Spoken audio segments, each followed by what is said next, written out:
I'm here today with Melissa K. Norris, and she is one of the most experienced homesteaders I've ever met, and I've met a lot. So she has been homesteading literally since infancy. Grew up homesteading, is now has a beautiful homestead, and is the founder of Pioneering Today. Melissa, welcome. Thank you for joining us. Yeah. Hey, I'm super excited to be here. This is going to be a lot of fun. I've been looking forward to it. All right, we're going to be talking about the five foundations of homesteading. Yeah. Yeah, take it. Take it away. All right. Hey, guys. Well, welcome. So, you're in the right spot to be talking about homesteading. So, today we're going to be going over the five foundations for a successful homestead in 2025. But quite honestly, these foundations are going to serve you for literally the rest of your life. So, these are foundations that you can put in place. I hope you put them in place for 2025, but they're going to serve you long beyond just 2025. So I am sure that many of you are going to have questions, and I know Jason and I both are super excited. That's one of the fun thing about lives is to be able to get to ask people questions and have that back and forth and answer. So if you have questions, please ask them at any time throughout this. We've got an awesome team of folks who are going to be gathering those. And then when we get through our five foundations, then we're going to open up and we'll have a time for discussion and do some live Q&A. So feel free to ask the questions as ever they come up. Just type them in wherever you're watching this live stream, and just know at the end, we will get right to those for you. So First I am question, super, Melissa. yeah. First question, Melissa. How is January, the first of the year, for planning to homestead in this coming year? How do you, when you look at your calendar, what do you think about January as a time to get started? Yeah. January is a phenomenal time to get started, quite honestly, because it allows you to look at all of the seasons as they're coming up. You still have plenty of time in January, especially if it pertains to gardening. For most climates, like it's actually a little bit early, depending on where you're at. So you have plenty of time to start your education, to start planning things, and then have the time to actually implement them. So January is a fantastic time. And honestly, for most folks, even in the kitchen part with homesteading, January is a time where we're not quite as busy with outdoor activities. So it can be a really good time just kind of set those foundations in place that will then carry forward when you do get to what I hope is growing some of your own food, with a garden and that kind of thing this year. You already have some of those foundations in place to just carry you right through. So January is like a perfect time to start planning. Great question. Yeah. So, welcome everybody. I know some of you may be familiar with me. Some of you might be familiar with Jason, and some of you would be like, "I've never heard of any of you. I just happened across this live stream." So, in ever fashion, you happen to stumble across this. We're super excited that you're here. So, I know many of you have gotten the opportunity to obviously read Jason's books, but hopefully you've seen the Homestead movie in theaters.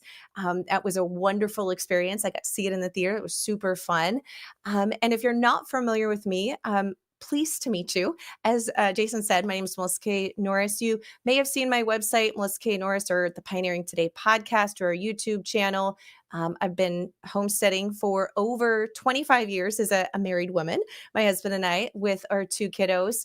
And we raise 99% of our meat, and I say 99% of all of our protein needs and meat here on our homestead because there's only so much bacon on a pig. And so we do supplement with bacon from some farmers when we go through all of the bacon and it's not quite time to harvest again. But we raise over 70% of our fruits and vegetables for an entire year for our family of four here on our homestead as well, and have been doing that for decades now. So really excited to talk about what you can do in your home and on your property when it comes to homesteading and implementing those things. And so the website has lots of articles, the podcast, and videos, depending upon what your learning style is like. Um, so many of you, I hope, and if not, then this will inspire you to. Jason, do you want to talk a little bit about the Homestead movie and then the series, just a little bit for folks who maybe haven't had a chance to watch those yet or dig in?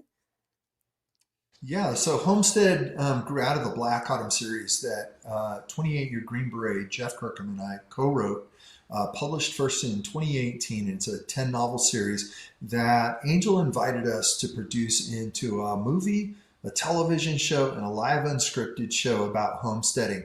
And while we tell a post apocalyptic story in Homestead, I think anyone who's seen it will attest it's also an amazing message of hope.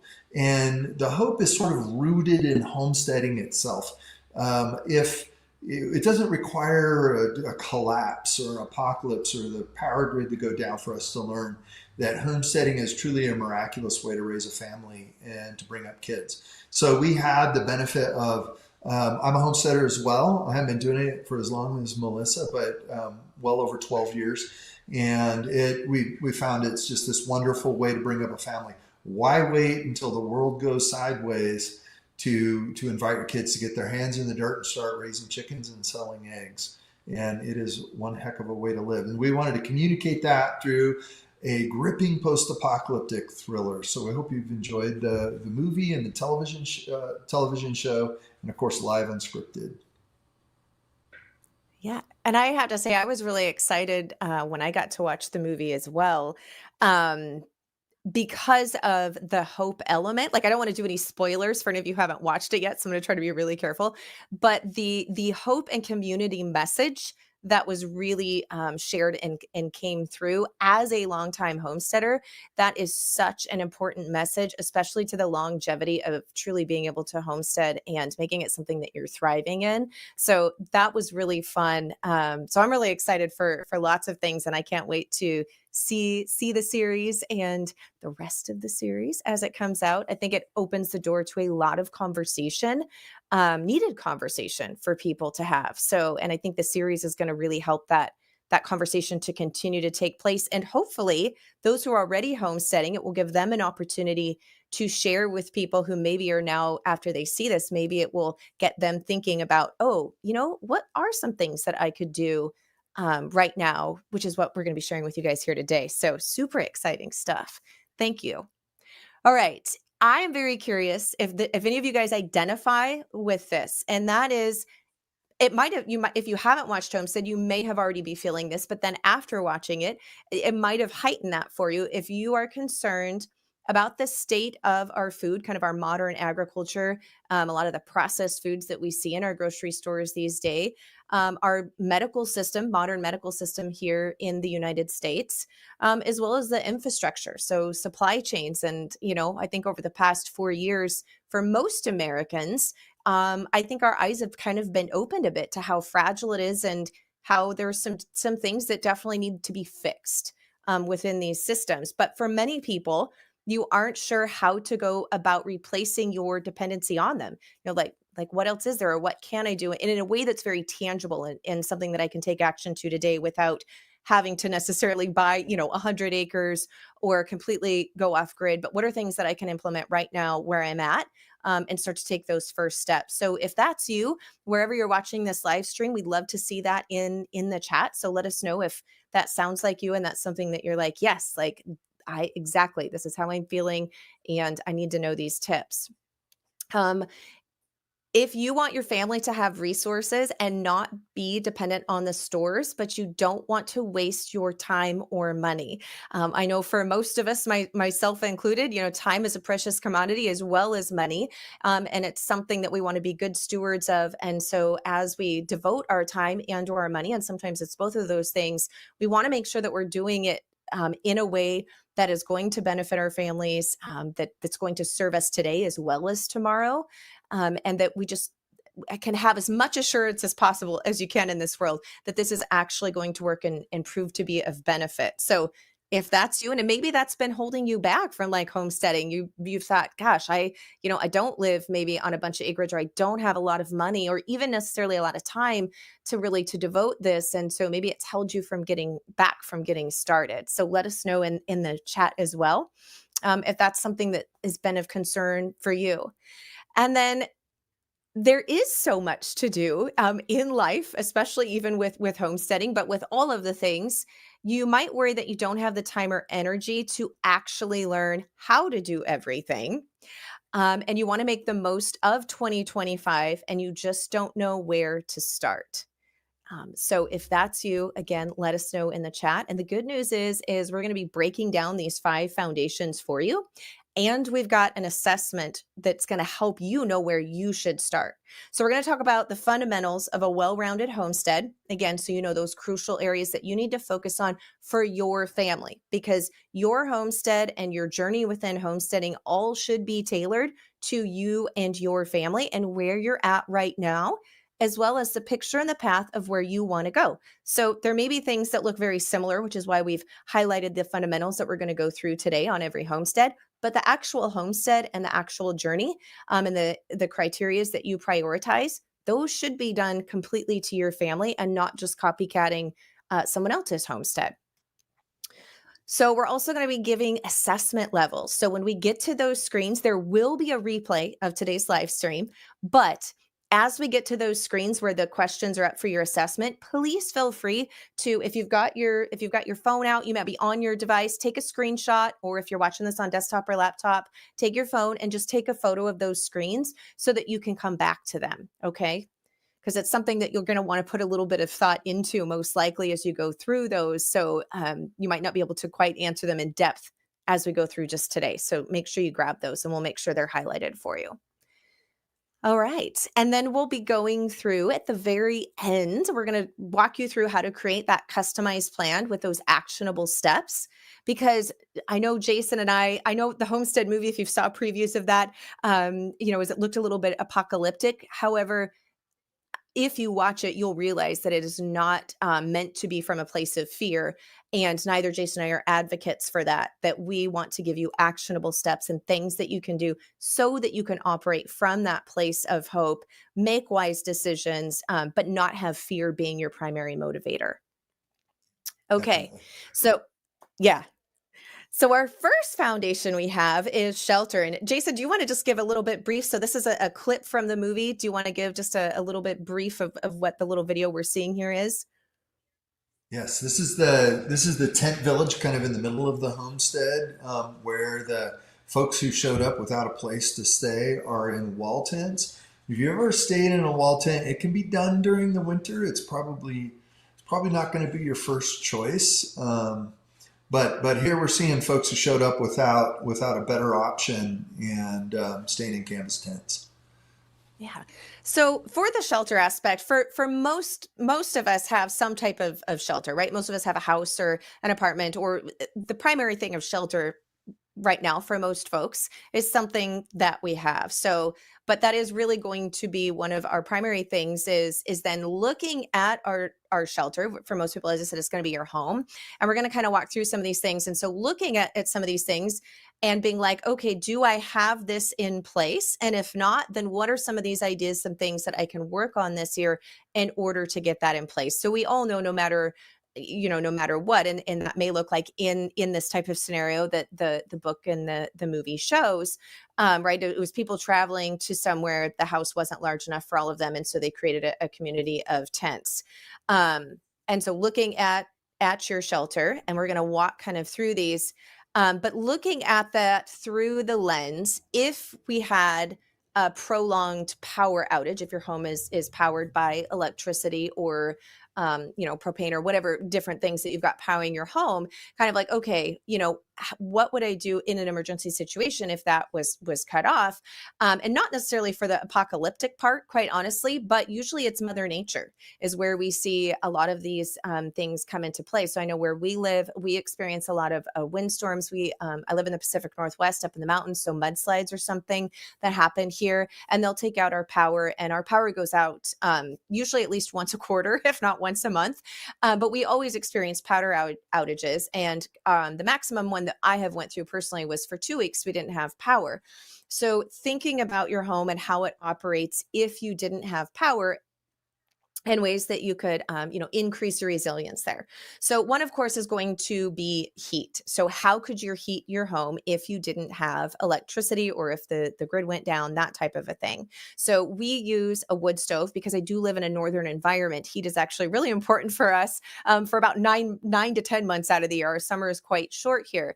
So the wood stove is something where we do live on property. And so wood is a renewable resource here. It's something that we can harvest off of our own land. important, but knowing, and it is the primary way that we do heat our homes. So moving into some type of an emergency situation, it's not something new that we're going to have to learn how to use the fuel and how to get that using. It's just something that we use all of the time in order to heat our house. So that will be something that you obviously each person will need to look at and putting in, but just something to think about is how can I heat my home if, especially the electricity goes down. Now, for some of you, you're like, I can't put a wood stove in, or I don't live in an environment where I can get wood heat, etc. But if the power went out, there's different ways to think about that. I know, Jason, if you want to talk to that a little bit, if you've got any points. Yeah, I mean, the wood heating is tricky if you're jumping into it at the last minute because of the risk of carbon monoxide, carbon dioxide. One of the easiest ways we've seen to restore heat to your family is actually by using body heat. And some of our friends in Texas employed a trick where they'd put a tent inside of their living room, and then you just use their body heat. And so as an emergency, and a tent inside of a tent or a tent inside of a living room, our homeless community here in the mountains will do a largish tent and put concrete blankets over top of the tent and then put a small tent inside. And that is 100% solution. Your body heat is very effective at warming up an area. So if you haven't kind of prepared for wood stove, which is the gold standard for heating your home in a pinch, or if you don't have wood nearby, just having a extra tents, especially one that would fit inside the other, can save your families from some serious discomfort, and it really works. Yeah. Yeah. In fact, it's funny. When I was little, I grew up in a 1974 single wide trailer. So efficiency for heat, even with a wood stove, was, as you can imagine, was not one of them. And so we had a really cold spell that came through. And even with the wood stove going, it wasn't enough to reach the bedrooms that were in the back of the trailer. And so to your point, everybody came in and we just slept in the living room with the body heat. We didn't put a tent in, but next to the wood source, but yeah, just that body heat. And so they work really well. One of the other things I would also say to consider, and this is going to depend on like where you're at meeting needs, we're like trying to give lots of different options because we've got a lot of people coming in who are at different spots in their journey. So one thing that you could consider as well is a generator. So if your home does have, like a heat pump or something like that, and a wood stove isn't quite there yet, but you're like, oh, we've got the temp, but kind of want to go in between. And that would be considering getting a generator. And then, of course, the fuel storage that you would need in order to operate that. But that can also be a great way is kind of a bridge. And if wood is not something that's in your area, that's not, easily attained, that type of thing. So lots of options, but you definitely want to be considering that, right? Like how would we heat without electricity? And then next we've got is our cooking. And so this was one of my favorite, I have to say, this was one of my favorite parts of the movie, Jason. So I'm going to let you share what we're kind of just seeing here on the clip, and then we'll dive into this point too. So in our case, the homestead, as you can see in the movie, is surrounded by a forest that's all oak and maple, and so they have an abundance of firewood stored up, and firewood just available to cut down dry. So in the case of the homestead story, they really rely on baking bread. Wheat is really inexpensive and easy to store in the Rocky Mountains because it's so dry here. Wheat doesn't go bad. Probably ever. And so bread ends up being in the storyline almost like currency, almost like, particularly when you go watch the TV show, bread becomes something that they both trade and use to help the surrounding community. So here we have Rick Baumgartner in the movie coming in and helping out with their coming up with some neat tricks for their bread baking operation. Yeah, I really enjoyed this scene. Like I said, we're trying not to do any spoilers for those of you who haven't seen it yet, but you're going to want to go see it because I got very excited about this, and actually was talking to my husband about getting a greenhouse and being able to heat it in this manner. And I'll just kind of leave it at that and to test that out. So yeah, I was but into this point is having a way to cook. without electricity. And of course, in the movie that was showing with baking with a wood stove, the wood stove that we have here, we obviously use for heat. It can also be used for light, but I can also cook on it. And so um, it serves, I like tools on the homestead that can function in multiple manners if possible. But some really easy things for this, for knowing how to cook your food, is of course, a lot of people have a barbecue. You can do a lot with a barbecue. Learning how to smoke food. There's all kinds of different ways that we can cook food that doesn't require electricity. Obviously, your barbecue may be with charcoal or with wood, and or propane, and having those propane tanks and ready to go. But also knowing how to cook food when you're not in an emergency situation. I stress that enough, because when you're in an emergency situation, there's already so many things that you're going to be dealing with. And so if you've already got these skill sets down and know how to do things, so most folks know how to grill or fry on a barbecue, but you can bake on barbecues. There's lots of different things that you can learn to do. You can learn to cook outside. And I would also say one of the things is great is learning how to cook, like with Dutch ovens and things outside if you don't have a wood stove, or in the summer months, because we've talked a lot about heat because of this time of year right now. But also, if the power is down, you're not going to have air conditioning. And so in places, and historically, especially in the South, but they would have summer kitchens, or they'd have a dog trot where they would actually have a kitchen they would cook with in the summer that was separated from the sleeping quarters so that it didn't get too hot. So learning how to cook outside over an open fire or in a campfire type situation, one, it's super fun. Get your kids involved with that. Like, I don't know any kids who don't like getting to safely, of course, play with fire. But we do family Dutch oven cook-offs in the summer months, and so everybody gets to prepare a dish in a Dutch oven, and we come together, and we do this even with our extended family. And so the rule is it all has to be cooked in a Dutch oven or cast iron with fire. But then we have a meal together, and we do a judging of like whose dish is best, and wins for that. But it's really fun. It's a way to join together in community, to break bread together if you're doing that. But it's a great way to just get practice with those skill sets, and in a way that's fun. So that's also something to think about. So there's lots of different ways that we can cook without electricity, and just to really think about that along with the heat systems and cooling, if need be, around your home. So it might be something as simple as putting in an outdoor fire pit, or maybe a little bit of an outdoor kitchen. And of course, that's going to be look a little bit different for everybody where they live, but we all have these options. So just things to think about, especially as we move into the summer months, how you can kind of take advantage of that, learn some of those skill sets, and involve the whole family, and also provide really delicious food for yourself and your family. Now, one of the points I wanted to bring up real quick here is light. And as I said, our wood stove does provide some light because it has that glass front and it's in our living room. But thinking about your light sources without electricity, especially in winter months when daylight hours are reduced, or if you live in the far north, in the winter months, they're greatly reduced. And so, candles is one thing. Candles don't actually provide a ton of light. And so we really like the little lamp, the lantern that you see in the photo here. One, you can really store quite a bit of fuel. You can also store the wicks really easy. They provide a lot more light than candles do. They're a bit more efficient with their fuel than burning candles.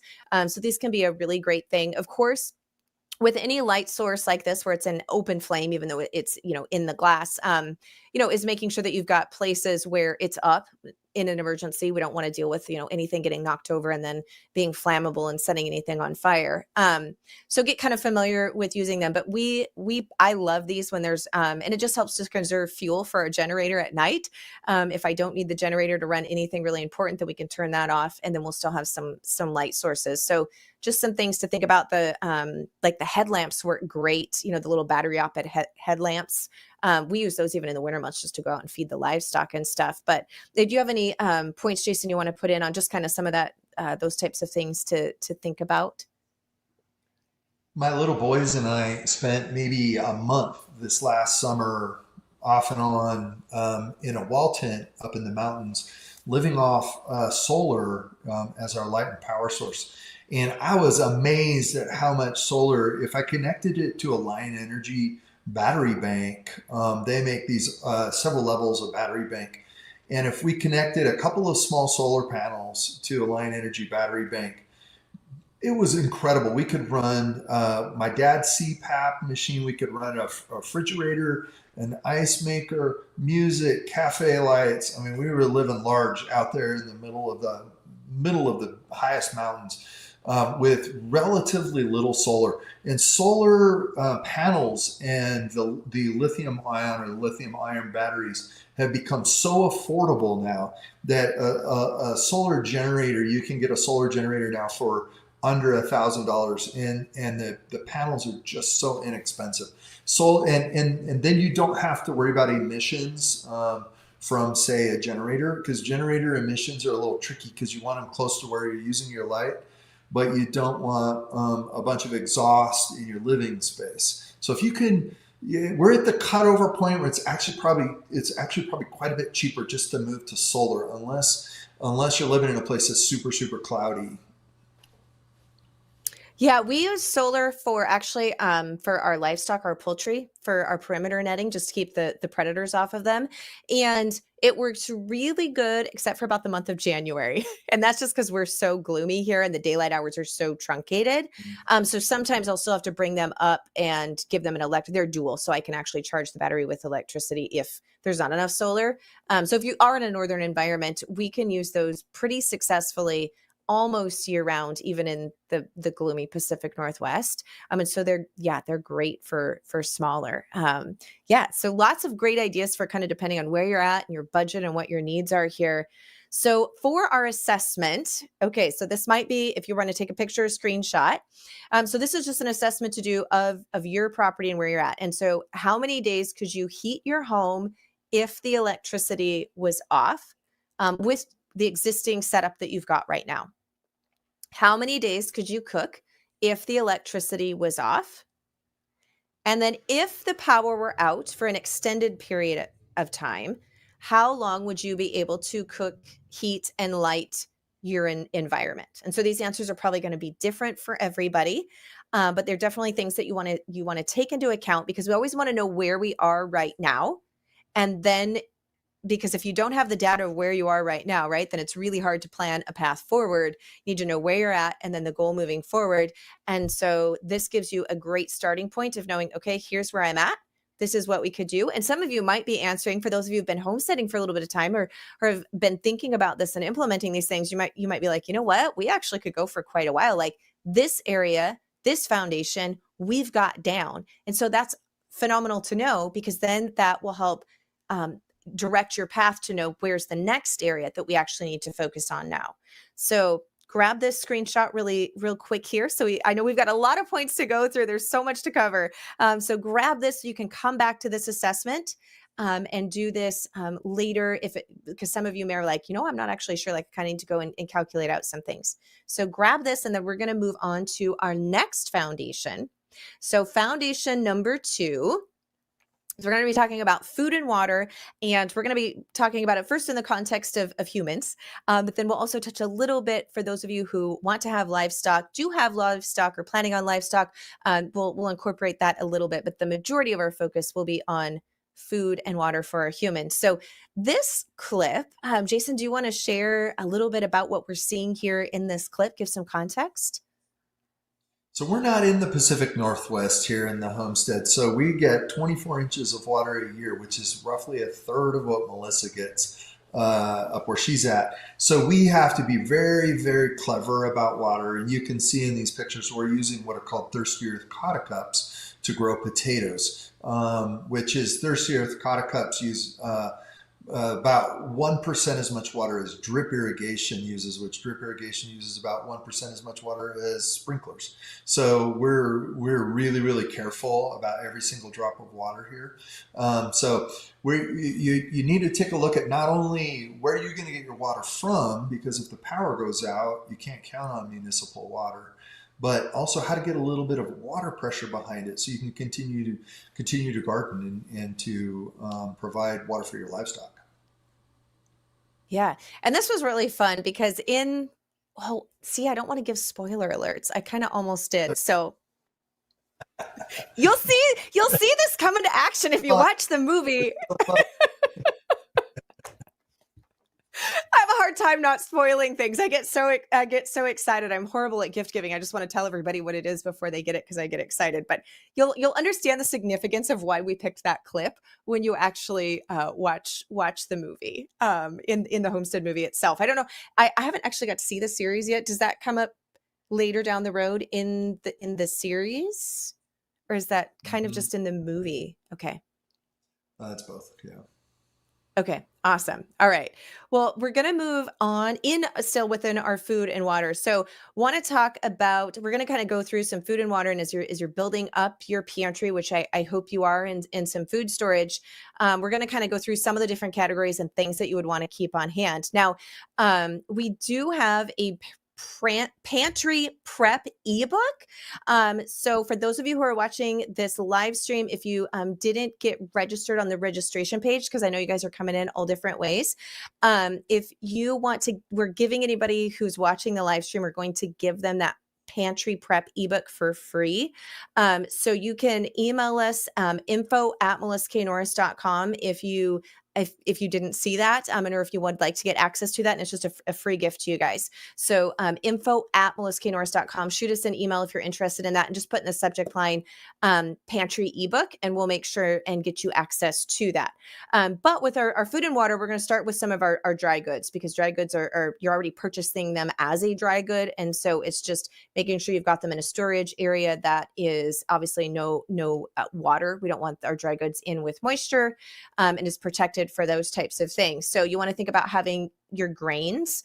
Obviously, that would include things like rice, your flours, and or wheat berries. To Jason's point earlier, he was talking about the wheat berries and how much longer wheat berries will store. So wheat berries, for those of you who aren't familiar, if you've never ground your own flour before, wheat berries are kernels of wheat, and they're called wheat berries, but they're a hard kernel. They don't look anything like a fruit berry or anything like that. But that's what you grind into to make your own flour. And so wheat berries have a much longer storage life than flour itself. You do have to have a flour mill in order to grind it yourself in order to make flour. So I hyphenated those and put flours and or wheat berries. So you'll kind of want to make some assessments there. Of course, rice, things like dried beans, sugar, and sweeteners. Most of these are things that were, with the exception of dried beans. Dried beans are actually extremely easy to grow in a garden. But most of these other things in that dry goods category, these aren't things that we're producing in a home garden environment. And so they're things that you're going to want to prepare with your food storage and to have on hand. Next up is going to be salt. Unless you live by the sea and have a way of evaporating that, salt's going to be something that's hard to come by. Unless, however, you live in Utah near Redmond Real Salt, who has an incredible salt mine. It's a natural sea deposit that is. It's only in the specific area of Utah where it's actually near the surface of the earth enough to mine from. Excellent salt, by the way. It's all that we use in our homestead for both our human consumption, my preserving, and we even use it with our livestock. But you're going to want salt. Salt is essential to humans, and it's not something most of us can produce on our own. But the great news is salt will last forever. If it gets wet, you just dry it out and then go ahead and use it. So definitely consider having your salt on hand. And like I said, I buy it in 25-pound bags just because it'll last forever. And it is essential to so many things that we do. So you want to make sure your salt's covered.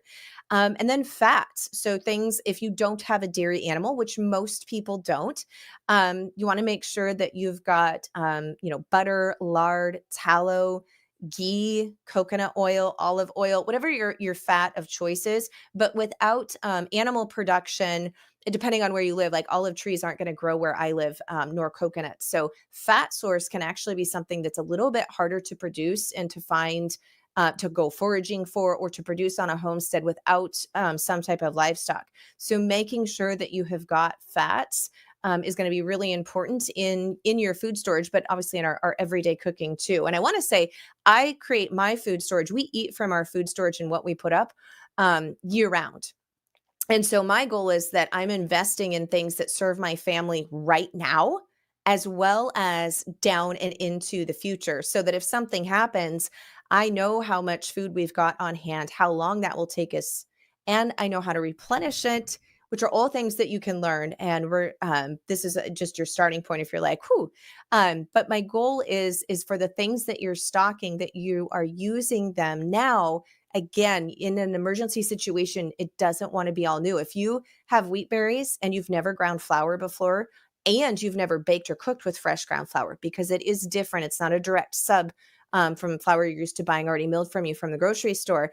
There's a learning curve, and you don't want to go through learning curves with those types of things in an emergency situation. So I'm always sharing things, and my goal is these would be things that you would stock in your pantry and that you would be using in your everyday life right now.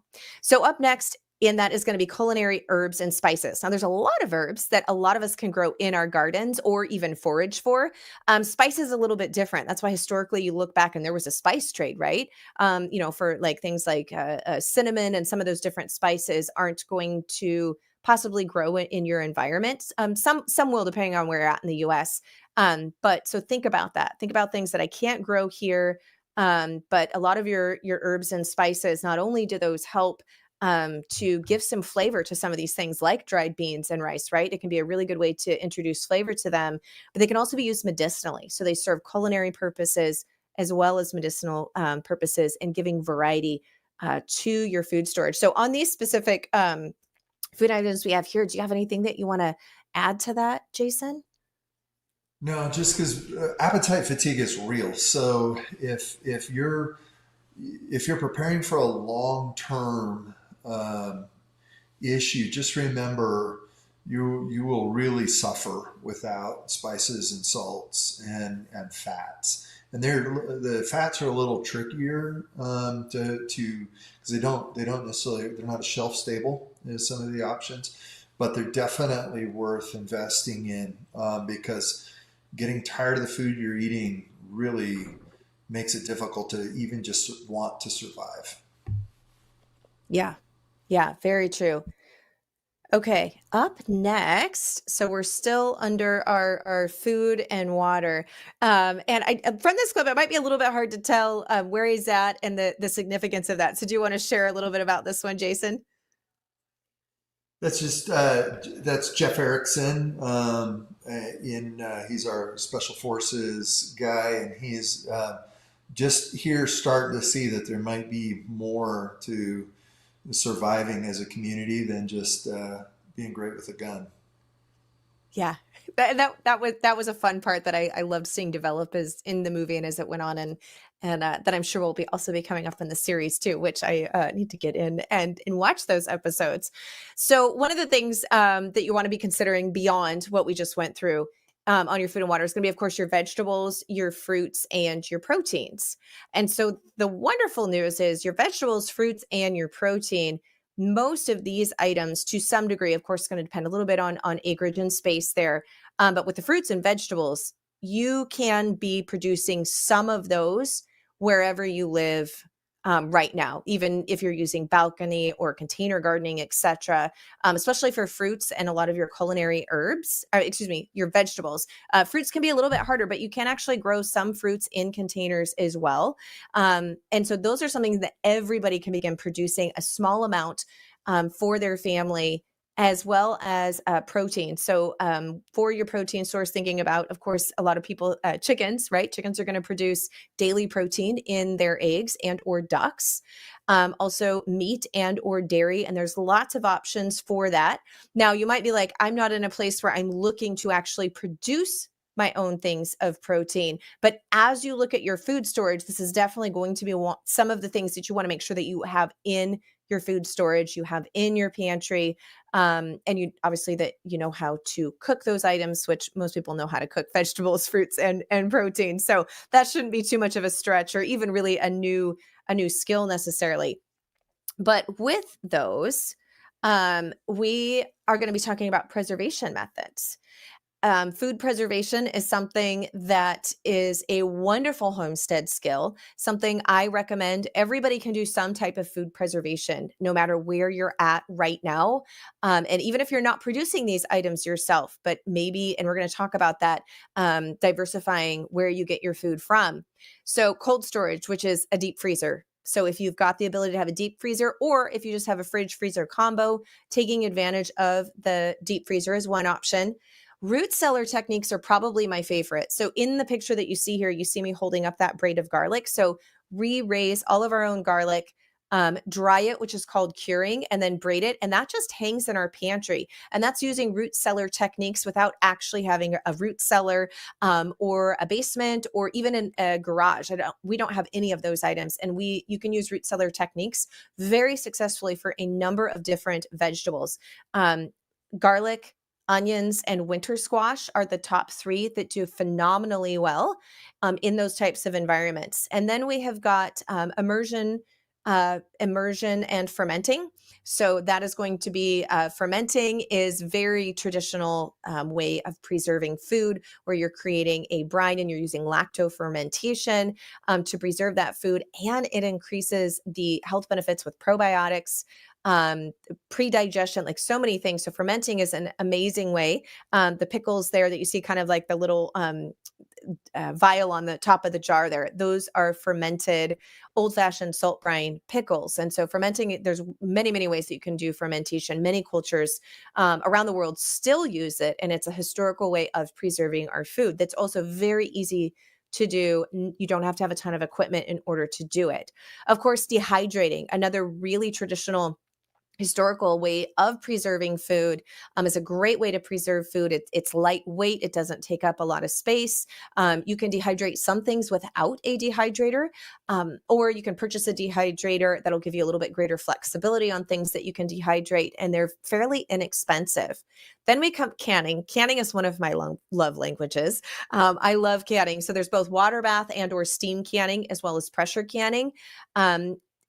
I love canning because it allows me to create shelf-stable foods that I can then just go pop open and heat. I don't have to have extra water. So when the power's out, if water is an issue, I know I don't have to have water in order to rehydrate or to even cook most of the items. I can simply put them in a pot if it's something that needs to be heated to eat, or just eat it straight from the jar. So canning, if you can't tell, I get really excited about canning. It's one of my favorite things. And then we've got salt and curing. So historically, salt curing can be done for some fruits, vegetables, definitely meat. It was a way that most meat was cured, and especially like places like Italy still use a lot of salt curing to do their meats without refrigeration. And then a more modern invention that you can now use and do at home is going to be a freeze dryer. So there is a lot of ways that you can preserve food at home. And so this is kind of just a highlight of those different ones. There's, of course, nuances to them, but all are really easy to do at home and produce great food and end results. So Jason, if you have anything you want to add here, please feel free. No, that's terrific. I too am a passionate hot bath canner.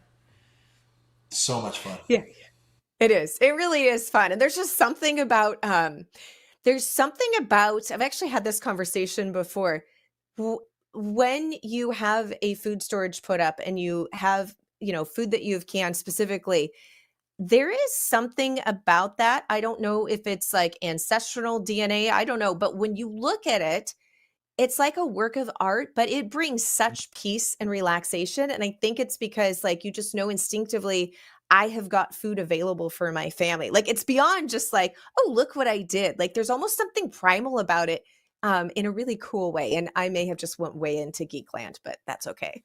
Oh, totally. And when my wife makes like spaghetti or whatever, and she gets out my spaghetti sauce, I'm like, I helped make dinner, even though it was Yeah. months ago.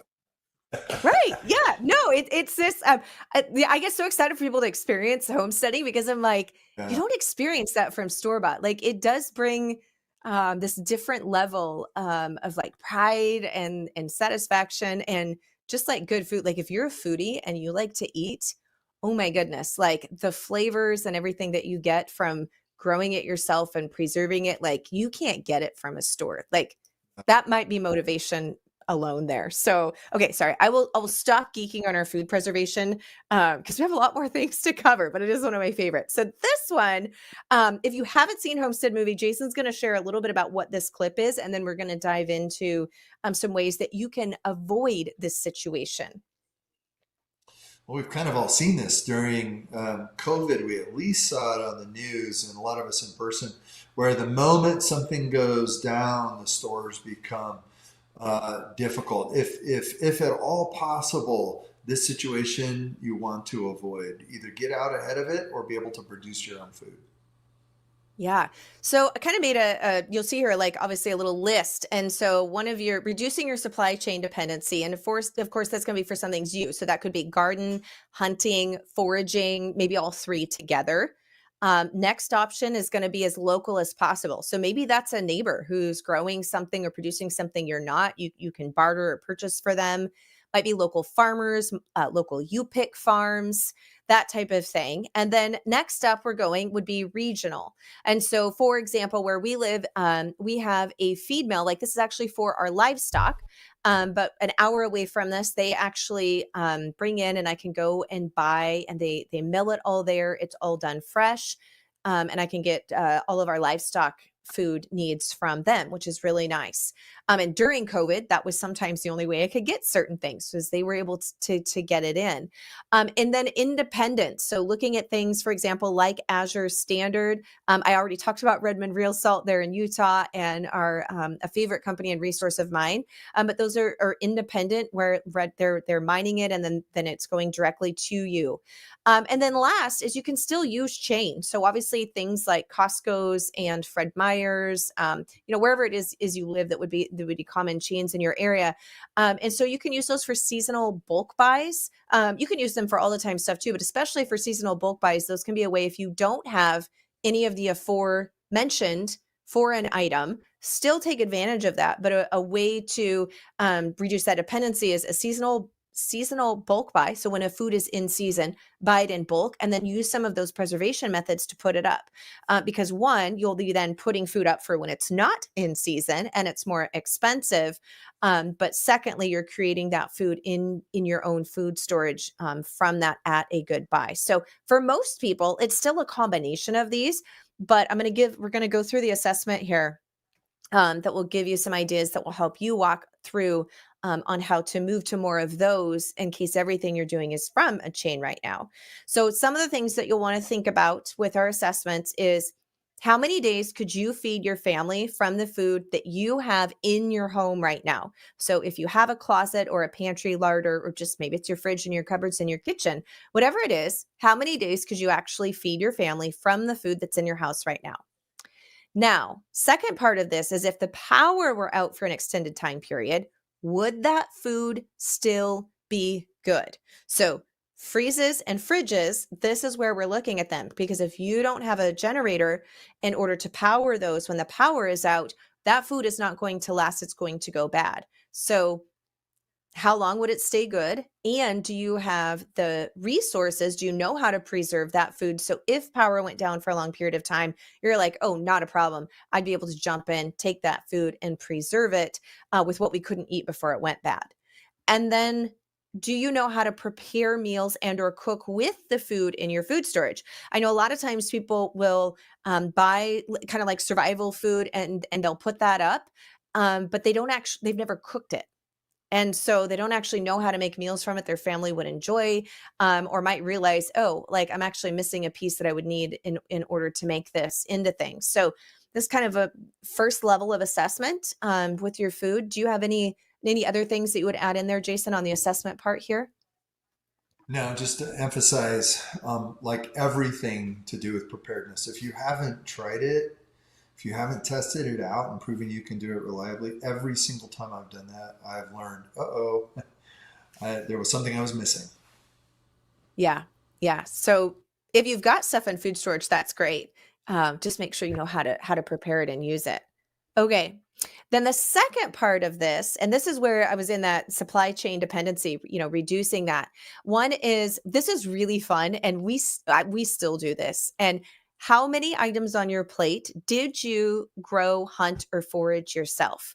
And so that can be a really fun game. And maybe your goal throughout 2025 is like, I would like one thing on our plate to be something that we produced or hunted or foraged for. For those of you who've been doing it longer, maybe you're like, okay, I want to see if I can get everything on my plate for at least one meal that we have produced ourselves or hunt or foraged for. So kind of play a little game like that and make it by the end of 25. So make it something that you can do. That can be a really fun way. And we still enjoy doing that. So whenever we hit everything on the plate is from here. It's like a little victory. What methods are you using to preserve food? So this is something where if you aren't using any methods, you're going to want to pick one and start with that. If you are using of those methods we went through earlier, you're like, well, I'm doing 3 of those. Okay, what's the next one that you can learn this year? So we always want to be advancing just a little bit from wherever we are right now so that each year and or season, however you decide to do this, we're always learning and increasing and growing. So identify what methods do you need to learn. And then finding out when you are looking at your plate, if these aren't things that you can grow, hunt, or forage yourself, or maybe it's going to take you a while to be able to produce some of these things, is there a local farm or source that you could switch to? And so I don't have a dairy cow right now. We have in the past, but we don't currently. And so there is a local dairy from us. It's about 12 miles from us, which when you live rurally, that's actually pretty darn close. And so I get all of my milk from a local raw milk dairy that's in our county. So it might be that. It might not be that you're immediately going out and getting a dairy animal, but is there a local farm or a local food place or business or something like that that you could get some of those items from? And so look at your plate, and that can even be part of the game, right? Like, oh, I was able to get this, and I can tell you like the farmer's name or the name of the farm or that type of thing. So that might even be part of the goal, not just did we produce it ourselves. So these can be great ways to make sure that at the end of 25, you've got some of these things in place in comparison to now. Okay, we're going to jump into our third foundation, and that is talking about our health basics. This one I think oftentimes can get a little overlooked sometimes within homesteading and in preparedness and that type of thing. I don't know if that's been your experience, Jason, but I think it's something that definitely needs to be covered. So we've got this is a scene from the movie. So, Jason, I'll let you share enough so that I don't share too much and spoil it. Let's just say that it's relatively manageable health emergencies, in the case of being 0% prepared, become uh, become vast problems. And just to start out, what we see almost immediately is basic interventions such as, do you know how to use a tourniquet? Have you been trained, or have you learned how to use the tourniquet that maybe you have in your first aid kit? And then how would you deal with basically trauma, so you can stabilize trauma and then get help? Yeah. Um, because in an emergency situation, right? Oftentimes EMS might not be able to get there. My husband's actually a volunteer EMT and that type of thing. So I feel very fortunate because I've got an EMT in the house. But things even like CPR, if you don't know how to do CPR, your local fire departments oftentimes will give classes on that. So check with them, check if you can go and just get some of those skill sets. So just basic first aid. So, burns, cuts, abrasions, things that honestly happen all the time, regardless if you're an emergency, and especially if you happen to be a klutz. And then things like upper respiratory. So this could just be with coughs and colds. Could be things if you have asthma, people who might have asthma or allergies, congestion. But ways that you know how to treat that, kind of recognize those symptoms and things at home. Again, so a lot of our common things: headaches, fevers, earaches. Now, of course, infections, viral versus bacteria. If it's a virus infection versus bacteria, some of those can get more complicated. But do you have the basic skill set to be able to help identify those, and then you have the items on hand to help to treat those and the knowledge on how to use them, to Jason's earlier point. Same thing for things like sprains, joint pain, muscles. A lot of these are, conditions that most people will experience, especially if you have a family, that type of thing. And knowing that you have the supplies on hand and that you know how to use them. Now, I will also move ahead, and the way that you are treating those, I would really encourage you to learn about plant knowledge and herbalism, because one, that's how we treat all of our common things. So if the kids have a cough, a cold, a flu, any of those things, we use all natural items now. And it started for me personally. I'm actually allergic to Neosporin and all over the counter antibacteria type things. And so I had to start making my own because I break out in blisters with any type of ointment from the store. I actually was a pharmacy tech for 18 years, and even prescription stuff. It has to be an ingredient in the actual base of the cream and ointment is my only guess. But regardless, so I started looking at, okay, well, what can I actually have on hand then to use? And so slowly I did training on herbalism and learn. And now my kids just come to me because they've come to find that it works better for them. And so they are just now like, hey, mom, do you have the tea for this? Do you have a tincture for this? Or where's that salve, that type of thing? And the great thing about that is, one, it's things that you can produce now for your family. And now, modern medicine in itself is not bad. I have to tell you, if I have to have surgery, I'm going to be really, really happy for anesthesia. So not to discount that, but for a lot of things, having that plant knowledge, especially if there's a supply chain issue or roads are cut off, knowing what can you use that grows in your area or you're able to grow yourself, but having the knowledge on how to use it safely and effectively. Because I'm also going to preface both sides of the coin here. Just because something is natural doesn't mean that it doesn't have side effects or that it's safe to use for everybody in every situation. So you really want to have a deep understanding of how that herb works, when it shouldn't be used, with who it shouldn't be used, and its function, so that you can use it to its most effectiveness, but also in a safe manner. But highly recommend that you do look into that and start that now, because it's something. I'm always looking at like, okay, I can get that right now, but in a situation where I wouldn't be able to replace it from the store, what would my next move be?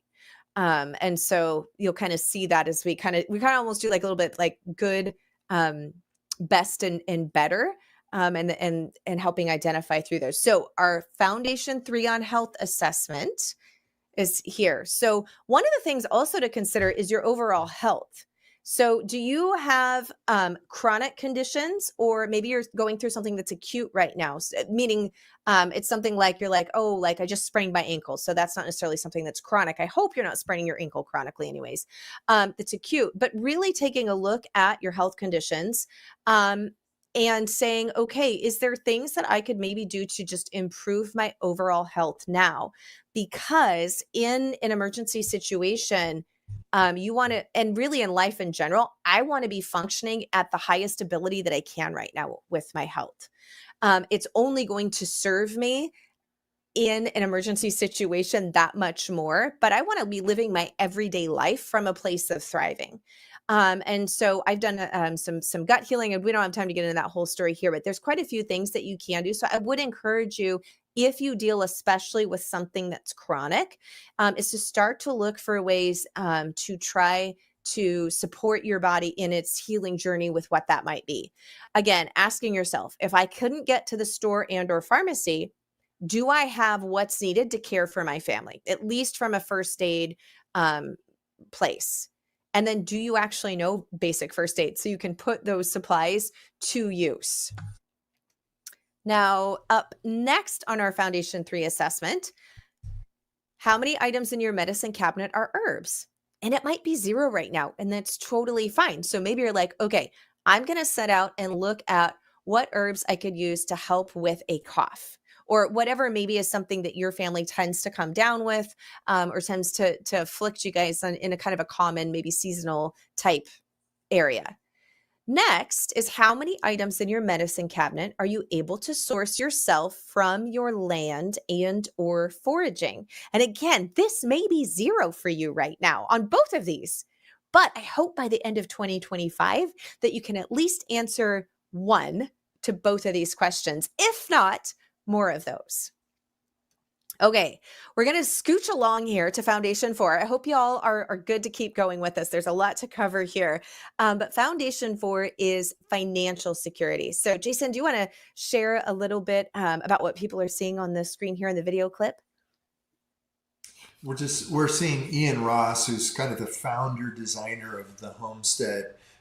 He has prepared by actually amassing gold currency, in this case called goldbacks, which is a regional gold currency actually made out of gold. So, and we often think of financial security in like a worst case scenario as something tradable like gold or Krugerrands. But at the end of the day, if you have if you go into a difficult time financially prepared with as little debt as possible, now you're talking. So we jump a lot of times, we jump a whole bunch of steps and go straight to gold. And I definitely believe in storing gold or Krugerrands in worst case scenario. But step number one, maybe ask yourself, what are we doing to be just financially stable in a middle case slow down scenario? Or do we have enough room on our credit cards to get out of town in a case of a really bad fire or flood or hurricane? Yeah. So we have got an assessment here. So one of these, and you'll kind of notice some similarities on some of these foundations, is just knowing what your over financial health status is. So knowing, what bills do we have, what debt do we have, what do we have in savings, and those types of things, and just getting really honest with yourself. If you're somebody who tends to shy away from that, or maybe it's not something you're monitoring on a regular basis, we just need to know where things are. And so go through and just gather all of the things and see where your financial health status is. And then, do you have a budget and actually use it? If not, I would highly recommend that you look at creating a budget, deciding where your money is going to go, where it needs to go, and then sticking to that. It is an act of discipline to do that. And some of you might be like, yes, like we're already doing that. But some of you might be like, you might be kind of like, ooh, I feel very seen right now. I'm not doing that. And that's okay. Just start doing it now and use that discipline of telling your money and being cognizant of where it needs to go and sticking to that. It will serve you really well, especially as you're like, okay, if we stick to this budget with the funds that we have, then that means we've got some budgeted to put towards building out some of these homestead skills and doing that, and what that's going to mean for your family. Sometimes you just need to have that clear path, and that can help you stick to that. So another thing to consider with our financial health is, do you have skill sets and or a plan to acquire them? Skill sets can be things that you can use with bartering. We barter with neighbors all the time that have some skill sets that we don't. And so we'll do bartering. We have some things that they need. They have skill sets we need. We'll do bartering. Other times it could be using those skill sets or learning a new skill set that would allow you to maybe create a side business, or maybe in relation to your job, if you had this next skill set, it would allow you to get a raise. It would allow you, oftentimes we think of financial help of just saving. We absolutely should save first, right? We should look at it with a saving mindset. But sometimes, quite honestly, with financial health, you can't save or budget down any more than you already are. You need to find a way to increase the amount of money coming in. So we want to look at that from both aspects. And skill sets are often a way that you can do that in multiple fashion. Like I said, sometimes it's bartering. It's not always starting a business or being able to level up in a company. The other part is, are you using your homestead or slash homestead skills to help you get ahead financially? Now, this may be small. It might be selling your chicken eggs, which I know with the price of chicken eggs in some parts of the country right now, that actually is looking pretty profitable. It might be that you're making sourdough bread, like long fermented sourdough bread, and you've got people in your community that are like, oh my goodness, like I would love to buy some bread for you. Now, of course, you'll have to look at your own, cottage industry laws, depending on how big you would decide to do this, or where you live, that type of thing, when you're looking to actually sell things or services. But think about it. That might be a way that you're able to supplement. In fact, we've always done where we've always raised, most of the time, most animals, especially pigs and cattle and even chickens, they're herd animals or flock animals. They don't do well health-wise singularly. So we've always raised a beef for us when we first started, and then we raised a second one. So we would keep the one for us, and then we would sell the second one. And that allowed us to offset the cost of everything and provide, minus our labor, right? But kind of provide free beef for ourselves. And so we weren't necessarily making it, but I wasn't buying the beef from the store, and it was helping to cover our cost in order to raise it for ourselves. So might be something like that. And then think about in your homestead, all of life, right? But especially in homestead endeavors, are you inquiring investments or debt? And what I mean by that is if you are simply going out and spending hundreds of dollars on MREs that you're just putting up in case of a apocalyptic situation, that to me, you could look at that as an investment, but to me, that's more of a debt, because if I don't hit an apocalyptic situation or situation where I'm going to be using that, um, then it's just sitting there. I would much rather take the funds that I have and learn how to can or how to ferment and then eat from those foods, so that whatever I put into my food storage, we're actually consuming and replenishing, and it's serving my family right now. And then if there was some type of emergency situation, it's going to serve us then too. So just kind of think about it, if that could be a lens that you view things, and making sure that if you are acquiring something, how do I help that to become an investment and not just a debt, for myself and my family. Now, foundation number 5 is community. And this was one of my favorite things about the Homestead movie. And so, Jason, if you want to share, I don't think this is a video clip, I think it's just a picture, but if you want to give people a little bit of context for this picture, and then we'll dive into this point a little more. Yeah, this is where at the homestead you can see the gate in the background where all of their friends, of course, show up when the power goes out. 3 days later, there are 150 people in front of the gate, and they haven't actually thought through that possibility. And the homestead is forced. You're seeing Jenna Ross and Clara Ross in the picture. It's the mother of the home and her daughter, and they're being faced with the question: how do we help our friends and our neighbors who suddenly showed up at our gate and we did not plan to share? And so, of course, Jenna Ross, she's feeling called by God to lean into what does it look like? What do loaves and fishes look like in this situation? Yeah. So community is, I think, something also that's not talked about a lot when people are thinking about homesteading, or kind of leaning into that, to preparedness and that. But I will tell you that community is one of your biggest keys to thriving and being successful in any type of emergency situation, but even in a homesteading journey, which I hope is not an emergency situation for you. So community is so important.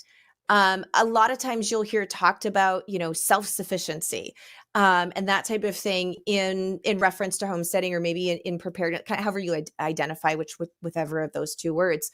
But really, even if we look historically at homesteading, they needed community.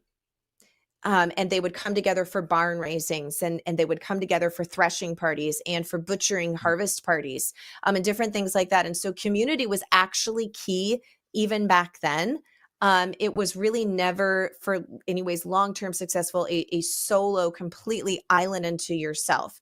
And so thinking about ways, and for some people, you might not have anybody yet in your immediate geographical location of community, that's interested in doing homesteading type things. And in this, my hope, and one of the reasons I was actually really excited for the movie and the series, is that more and more people will see it.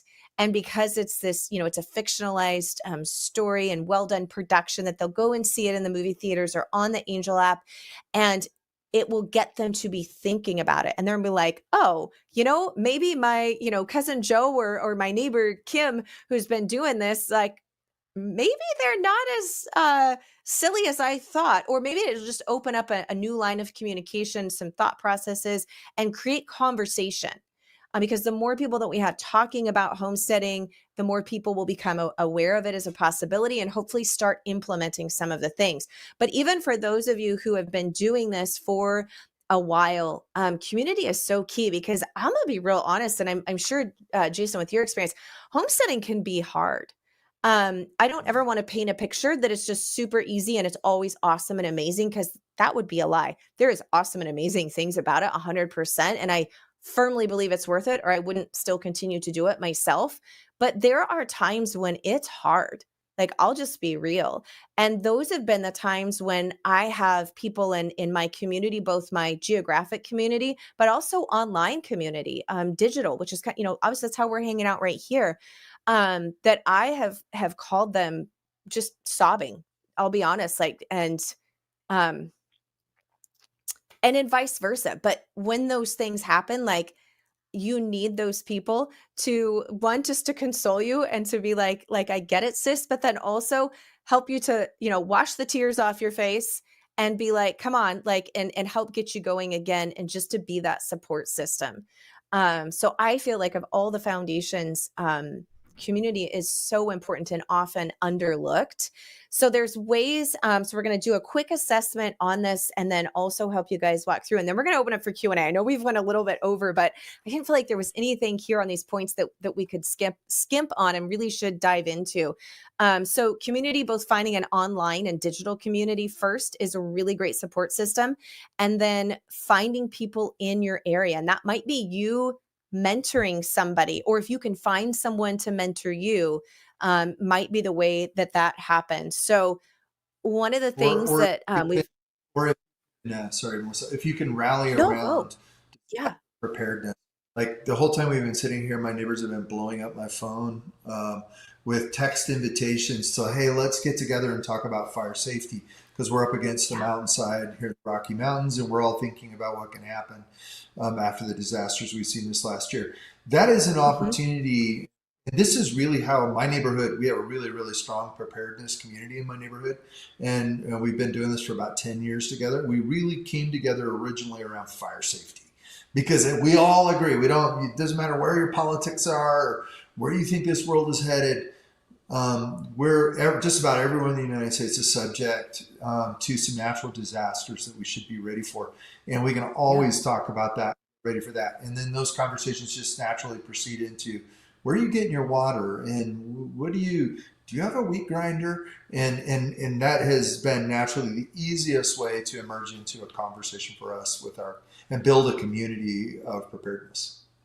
Yeah. And I'll just say too, sometimes, like, that's great. And I completely agree with all of that. Like, fire, here, even in the Pacific Northwest, I get 78 inches of annual rainfall, but we have usually we get very little rainfall, if any, July, August, and for the first part of September. So we have wildfire danger here as well. But honestly, like, just be the neighbor that you want. Like, it's kind of that adage, like, be the friend that you want to have. And so if your neighbor, needs help with something, go over and offer some help and allow a relationship to be built as well. And that's going to help to foster community. But also I love, yes, having some of those meetings where you talk about those things. If you have a volunteer fire department, depending on where you live and how rural, volunteer fire departments are the only way that we have fire protection and EMS out here. And a lot of them really need volunteers. And even if you're not able to fully volunteer, going and asking like, hey, is there anything that, I can do to help, or starting some community groups, like, yeah, super important. So whoops, I'm going to go back to this slide. So we're going to go now through some of your what do you need. So this is where it's going to help take away some of that overwhelm and help you work through prioritizing the things that we talked about and the assessments we did earlier so that you have next clear steps of action for yourself and your family. So what do you want in your pantry and on your homestead by the end of 2025? So I'm hoping that you're like, man, I want that bad boy fully stocked, but that's going to take some time to get there for most people. So think though about obviously food, but some of those other consumables and those skill sets that we had. And then you can begin to identify your tiers of need so that as we go through the months, that will help you know, okay, this is the first thing I need to do. Once that's done, then I can move to this next one. So if you want to take a screenshot of that, feel free. And then we're going to jump to our tiers of need so that can help you with that prioritizing that I was talking about here. So feel free to take a photo or screenshot this. Okay, we're going to jump to our tiers of need. Okay. So this is something you're going to obviously decide for your family, because based upon where you're at, what you're doing, what's important to you and all of that, it's going to change. But tier 1 is highest priority, right? Like number 1 is like number 1, first things first. So these are the items and or things that you absolutely cannot live without. So for most of us is some type of shelter, right? Then it's going to be water, and then food, and then, kind of down that list. Tier 2 is going to be medium priority. Now, you can do this as far as the foundations go, or even items within those foundations. So this is going to be where I look at that medium priority when I'm looking at things is like, okay, this would be great for us to have on the shelf, but I can make do without it. Like, we could survive without this if we had to, but it would be nice to have, right? So like, if I was looking at spices, you can't eat a spice in most cases independently of itself. So I would prioritize some of those other items first if I had to. If I'm like, nope, I actually do not have in the budget to add any more spices, I would be making sure that I had some of those, the fats and the dry grains, those types of things first. But then that would be medium priority, would be tier number 2. Once those were taken care of, I'm like, yep, I'm going to add these in. Tier number 3 is our lowest priority. So these are considered like luxury items, kind of. You don't absolutely need them, but if you can work it into your plan, they would make your day. Now, some of you are going to laugh over this. This is where like chocolate comes in, right? Some of you are like, no, that's highest priority. But really, none of us really, truly probably need chocolate. It would be considered a luxury item, but you're like, man, if things are going bad, like I really would like to have some chocolate. Mine would be 70% dark, hid with some dried cherries somewhere. Just putting that out there. It's my favorite in there. So that would be something that you would want to work in, but it's obviously not going to be your highest priority.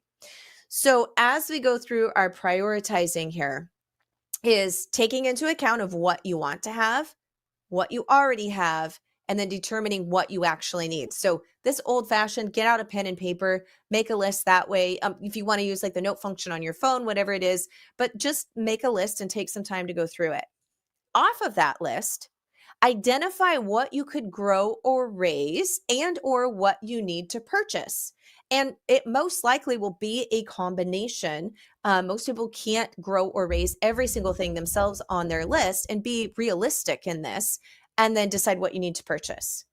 Identify where to purchase the items that you're not going to be growing, raising, or making yourself. Again, if you can find a local source, if you can buy it in bulk and or seasonable bulk to save yourself some money, that's fantastic. Then determine solutions if you don't have space to grow a garden. But I will say, you might not be able to do a full-scale garden, but wherever you live, you can grow a few things and or raise livestock. So what steps can you take to build relationships with local farmers or producers to acquire what your needs are?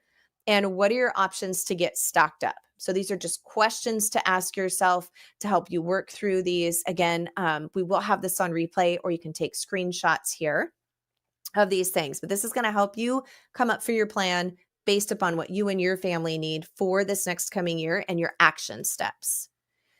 And one of the ways to help do that is both for myself and with Angel Studios and Homestead the movie. We've partnered together. We would love to give you this gift for the new year. And so as far as a digital community, as well as resources.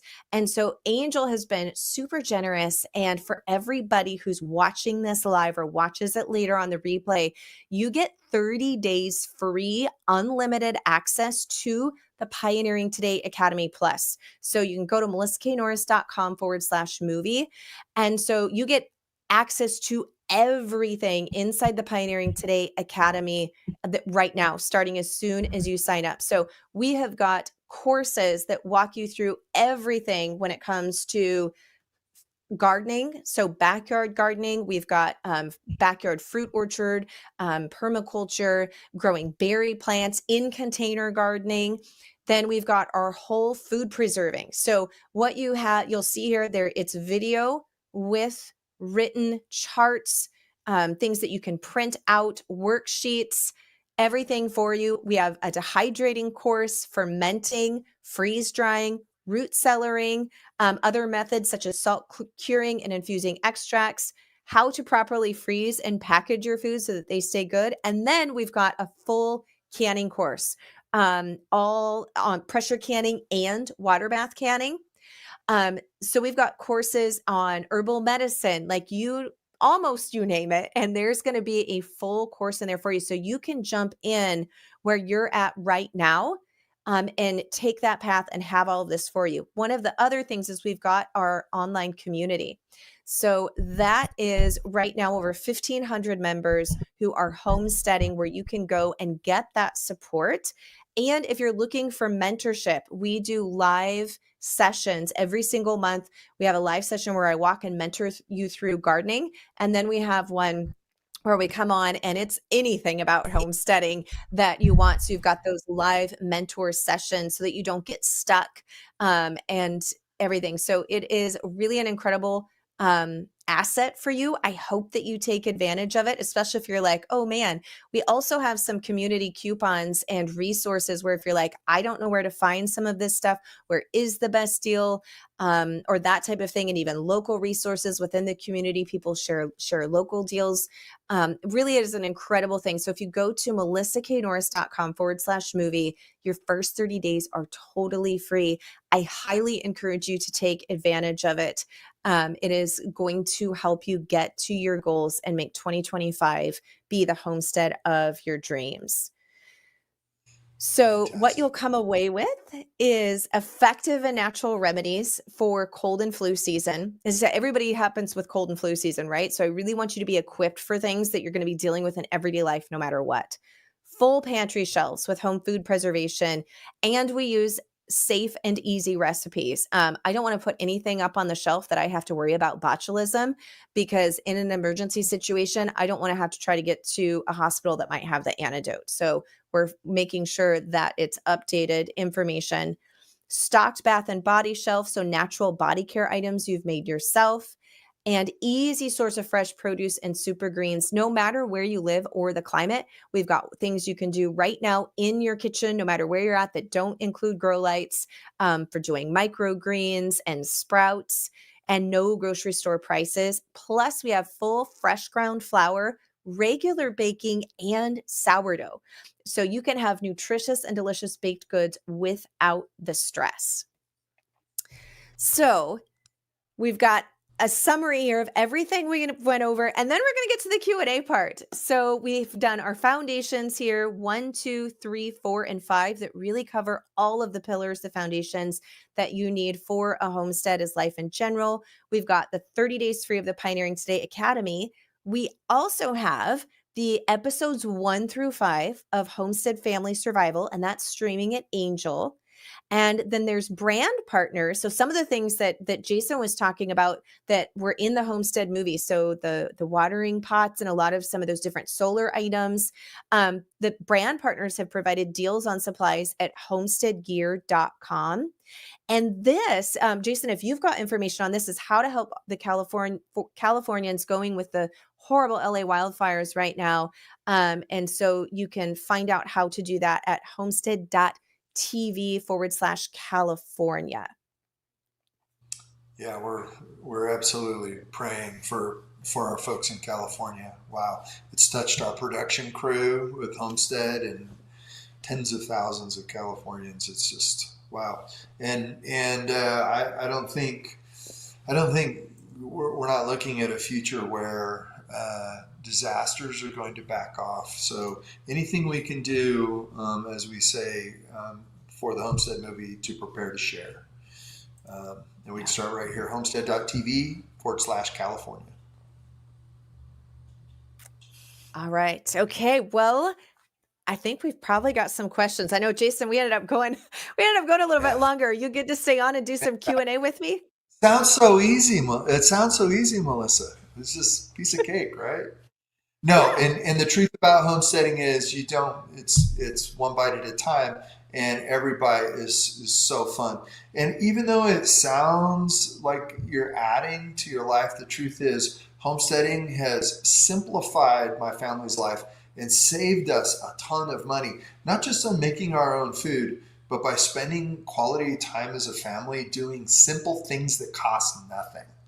So just, I can't even, gosh, thinking back at how simplified our life has become the more we've practiced homesteading, and fancy dinners or fancy vacations or worrying about how to fill our time, that just all goes away. And now I have, and we've kind of just backed into homeschooling with our children and learning on the farm and learning together and spending more and more and more time together, doing simple things that fill our hearts. And we call it co-work. We get to go do stuff that matters together. And at the end of the day, that becomes kind of the most financially responsible thing we can do. So while homesteading may sound like, well, like banging, hammering down on all five foundations all at once, it sounds like it's difficult. It actually, I think we found, becomes easier and easier, and your life becomes quieter and quieter instead of more and more busy. So thank you, Melissa. That was fantastic. Can we take a couple questions? Yeah, yeah. All right, let's see them. All right. Are you going to serve them up to us, Micah? There we go. There it is. All right. Kyle Hope. Oh, this is one of my favorite questions. How much? And I want you to answer this, and then I'm going to answer it. And I'm going to like lock my answer down, so I'm probably wrong, but we'll get the right answer from you. How much acreage do I need to grow food for my family? Go, Melissa. Yeah. Okay. I love this question, and I'm going to say it depends, which I know is never anybody's favorite answer. But it truly does. It depends on what your goals are going to be. If you're wanting to incorporate livestock and larger livestock like cattle, like if you're wanting to have beef cattle or you're wanting to do pigs, right? Then one geographical location is going to be determinant on that. If you live in an arid southern part and you're wanting to do full grass fed, which I hope you are, especially with any ruminant animals such as cattle, you're going to need a lot more acreage per animal. However, if you live where I do up in the Pacific Northwest and you have good soil fertility, if you have good soil fertility, you can do an acre per cow here. So there's some variance there.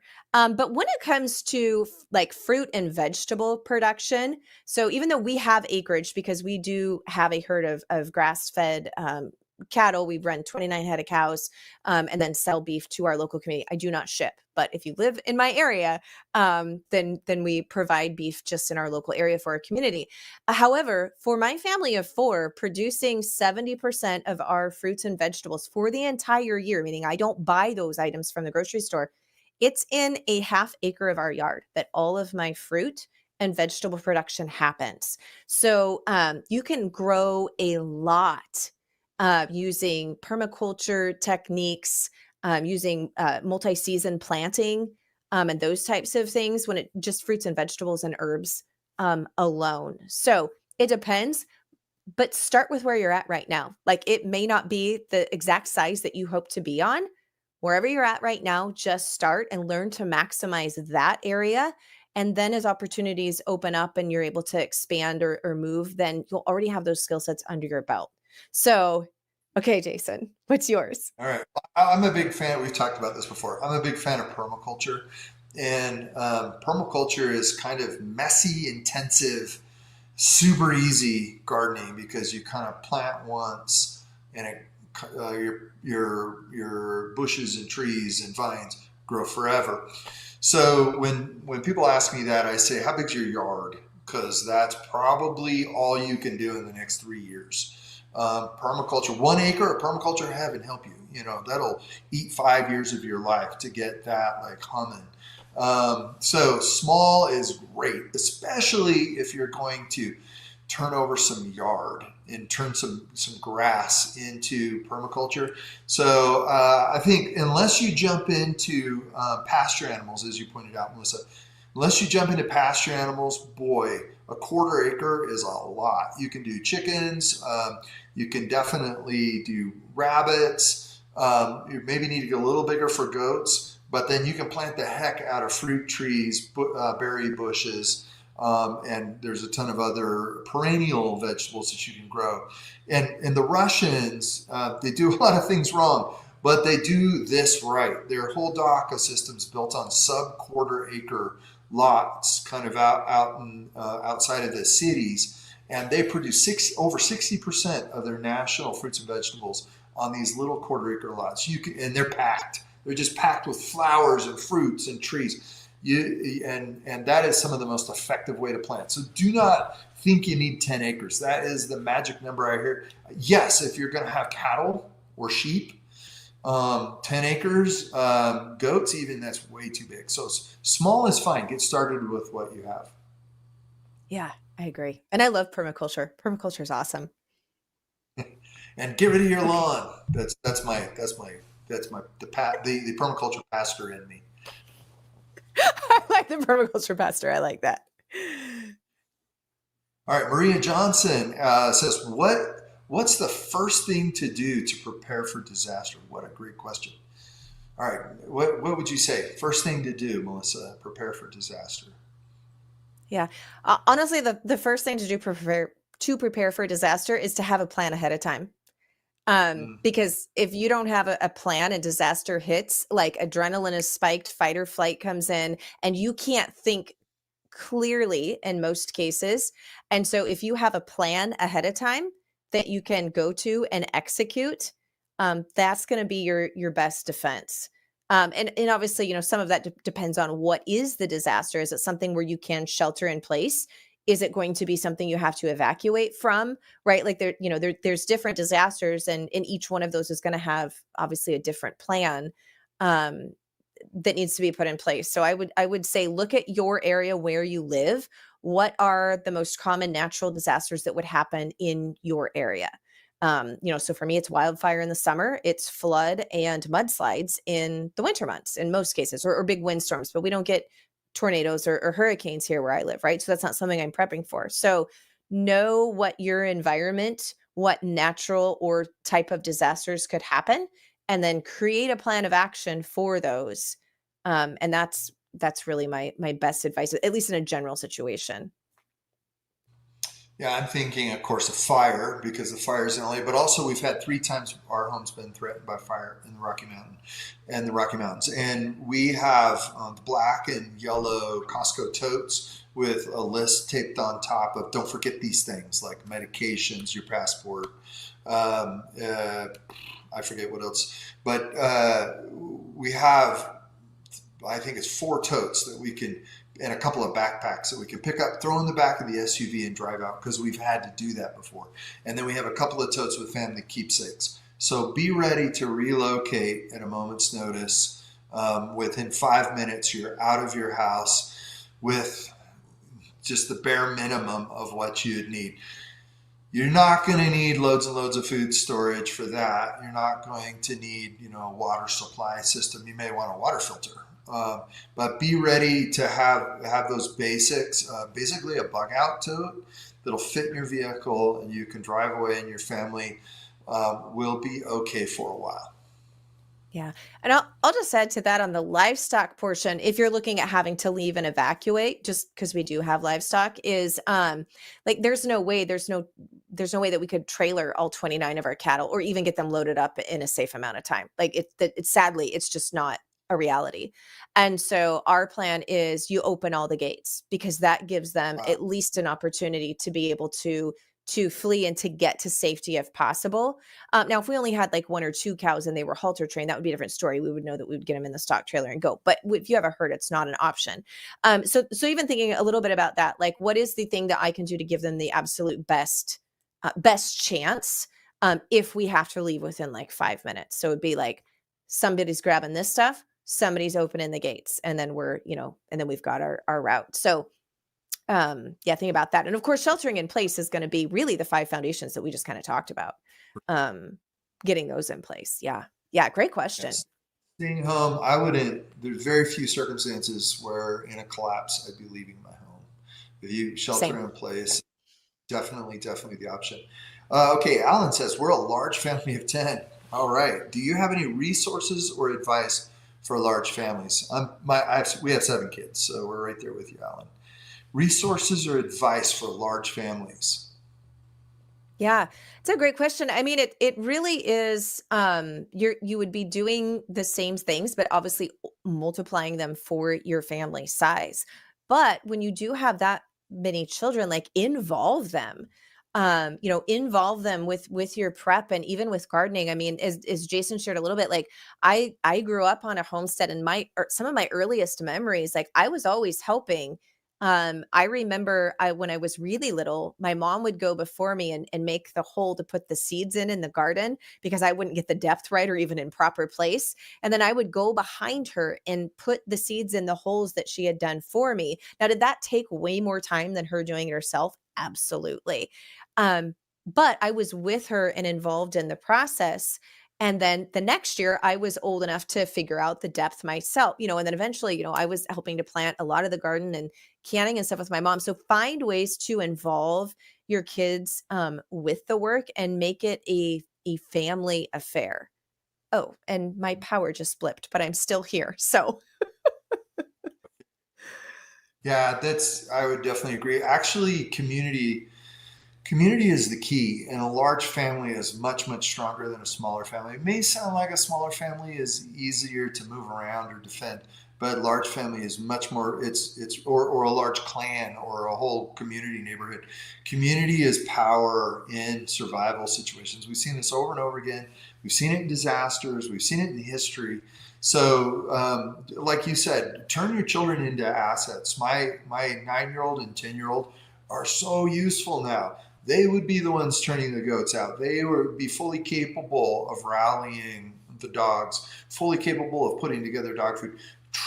Put more responsibility on them, especially responsibility where they get to use their hands and their minds to figure out solutions.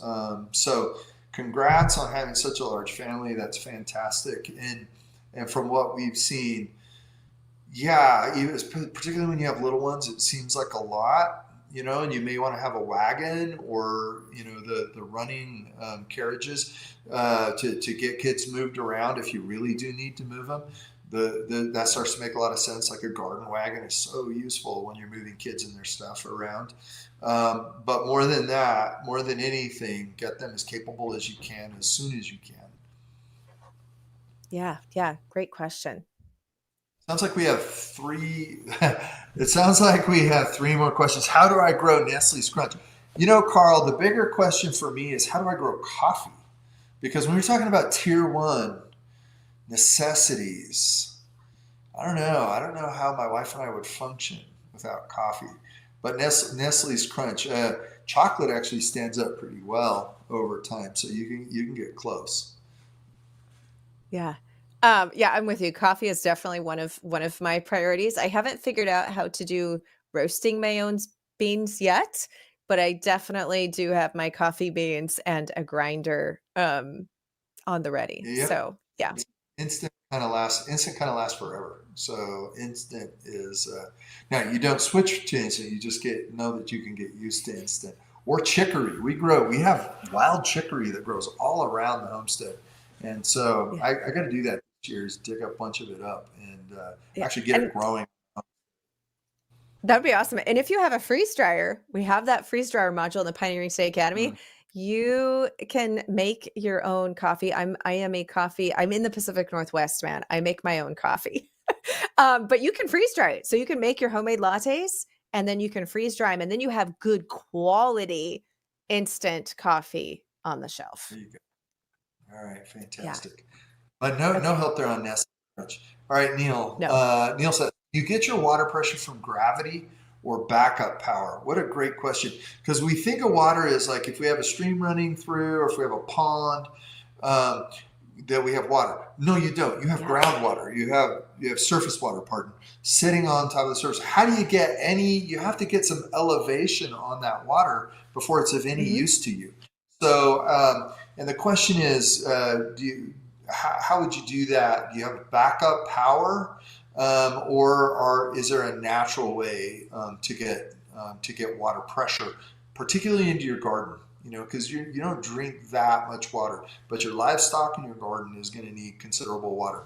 In our case on the homestead that you see in the movie, we actually have 21 kilowatts of solar power in a well. So we pump with solar power with a Lion Energy battery system.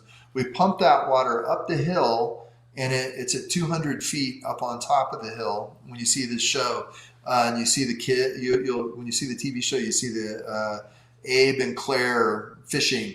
Up there at the fishing pond is actually water tank that is 10,000 gallons that pressure feeds all of the agricultural, so our water cannons, as well as our gardening. So we actually use way more water in the orchard vineyard than we do in just the simple gardens.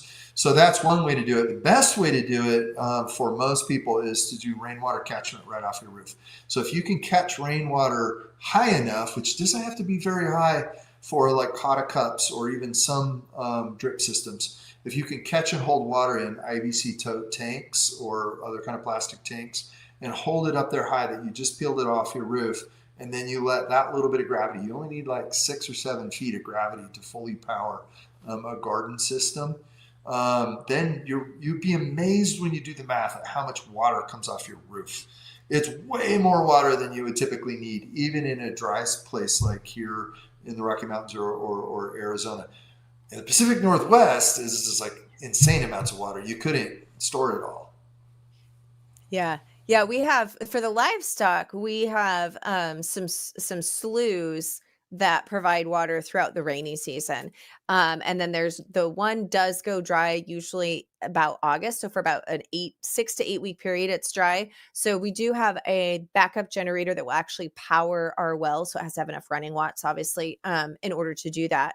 And so that's kind of our system for right now, because really the amount of fuel that's stored to run that just long enough to fill the livestock tanks for that many cattle is very doable, but it's not a long-term solution. So we're looking at some of the more high-powered hand wells to be able to put in tandem, where we've already got our wells, and then would have the troughs near there to be filled up. So yeah, I think again, really depends on like what your needs are. Like if you don't have Yeah. livestock, to your point, like drinking water and just watering plants and stuff, you probably don't need to look at how it's more of a comfort thing, right? Like I could just go turn the generator on and have that much water running right into the house, but it's not necessarily a really long-term need there. Yeah. Drinking is the easiest part of that equation. Gardening is the hardest. So for us, in a lot of the U.S., where you do require what it is necessary to water your plants, you do have to figure that out. And counting on gasoline generators or propane generators, I don't really count on that for anything. It's just fuel. It doesn't keep very long. Propane keeps a lot longer, but it takes a heck of a lot of propane to support a homestead. So I've opted for solar, and they also have direct drive solar pumps. If you're not in a place that's super cloudy, that you don't even need a battery. That the water serves as your battery. So the solar panel will pump your water up the hill, and then you'll have it whenever you need it. So the tank up the hill or the elevated tank serves as your battery. So anyway, there's a lot of tricky ways to do that, especially since solar is just getting so much cheaper. Yeah, it's nice to All right, see. next question. Sue, can you talk about storing food for our pets? Wow, that is a tricky question. How do you do that, Melissa? Yeah, that's a great question, Sue. So, part of that is obviously, like what type of pets you have. So most people I'm going to assume is probably like cat and dog would be kind of your most, normal pets. So one is, like getting buying in bulk or buying up extra bags and keeping them, like in a dry barrel or something where it's going to keep. But again, that's only going to, going to keep for so long. But that can be for short term, right? You're like, oh man, like, I can't get to the store. There's like a disruption or there's a slide or a flood or something, kind of more short term. Having just some extra on hand is really smart. But when it comes to really long term, so there's lots of ways that, when it comes to dogs is, looking at historically, what did dogs or wild, what did they eat? So a lot of that would be like raw, which is going to be harder to get raw meat, and most domesticated pets, dogs now don't really have that full hunting instinct, except if you have uh, chickens. Sometimes there has to be some tricky training there. So For us, like, I look at my, grandma, she made, cornbread every night for her dog and put extra eggs in it and no sugar and baked cornbread, and that's what she fed her dogs the whole time that she had them. Now, as far as, is grain best for the animal and, like, if it's, meeting all the macro micronutrients, like, exactly formulated like dog food? No, I'm sure it's not. But just looking historically that, table scraps or bones, and supplementing is what, they did back in the day. Now, looking at a homestead, like if we look back at farms and a little bit more historically, where they had multiple things of livestock, so they had the dairy animals, and the extra milk and whey would go to feed the pigs, and some of that milk would go to feed the cats and would go to feed the dogs, and so it was a little bit more contained cycle of being able to support everything. Again, I realize not everybody is at that point and is doing that. I don't have a dairy animal at the moment. But kind of just looking at that, looking at some of those historical things, and seeing, or, coming up with some of the own where you're able to source the ingredients and come up with your own dog food, but from things that store well. But also making sure that your dog does well on that. It's the same as people. If that dog's always been fed, a certain brand of dog food or dry dog food, and then all of a sudden you're trying to switch to this other thing, you'll want to slowly incorporate that and do some testing to make sure they do well on it. So short term would just be obviously, buy a couple extra 50-pound bags of food and have those in an area and then rotate through them so that they're not going bad, but that you've got a date on those that, like, okay, now it's time to use them and then put the bulk in back. I don't know if you've got any better solutions on that I one. don't I don't know of any long-term solution for what we'd consider modern dog food, Yeah. because it's so full of fat and proteins it goes rancid. Same problem we have with human stored fats and proteins like olive oil, which is actually pretty good for storing, but pretty good means like a year in this case. So, but your dog would need dogs and cats are hugely useful. I mean, our dogs and cats Hmm. really work on the farm. We have livestock protection dogs, we have vermin control cats, and they work. They provide, and then as early warning, dogs are extremely important. Have been used by humanity forever to be the eyes and ears and allow you to sleep. And so dogs are super useful. And as you described, Melissa, once you kind of get your basic food storage down and you're sharing table scraps with the dogs, which there are less and less table scraps in a really desperate situation, you find yourself moving into chickens. I see chickens as the kind of the gateway drug to full homesteading, and then Yes. rabbits. Moving to rabbits is actually real. Rabbits are even easier than chickens to grow and raise and to develop fats and proteins. And then I see a lot of people bump into goats, hogs, or cattle, or all three of Hmm. those. And then if you live in an area that backs up against wilderness, like in our case, we have deer population would get a lot of pressure, but we're actually able to protect deer, turkeys, and elk in our case, and to create a wild meat population. A lot of the United States, deer wouldn't get wiped out. They would have a really hard time at first, but then could be protected and raised almost like domesticated animals, and they'd feed your dogs as well as you. So, in Yeah. any case, it's not an easy question. There is no way to just that I know of to store up dog food and cat food and expect it to be good 2 years from now. Right. Yeah. Yeah. But I'm with you. No more questions. Okay. Um, okay, I know the team's like, "Hey, we were supposed to go for an hour." But yeah, there's so many things we could talk about. This has been so much fun. But I'm with you on barn cats for vermin control, especially if you've got food storage and and storing food for your livestock, grains and stuff that having some good barn cats, and they're going to be, if they're already out mousing, they're probably going to be able to take care of themselves pretty well. I think probably better than our dogs, honestly. just with their hunting abilities. So anyways, this has been so much fun. Jason, thank you so much for coming on here with me. This has been a blast. And just that reminder, if you have 30 days paid for you already by Angel Studios, if you want to learn these skill sets right now, step by step, jump in with instruction at melissaknorris.com movie. And if you haven't watched the movie yet, please do go and check that out. I think it's still in theaters for a little bit. So highly encourage that you go and watch that. And yeah, so thank you so much, guys. This has been a blast. I had so much fun and such great questions. So thank you. Yeah, thank you, Melissa. And thank you, everybody, for sharing your afternoon with us. And we will see you next time. Lighting candles in the flood, I see something in the blood, saying, dear soul, do not fear. Why should I fear? Bones and shadows have no power here. Climbing out of the dark, won't let fear determine who we are. Is everybody scared? Is there anybody there? Tell me, where do we go from here?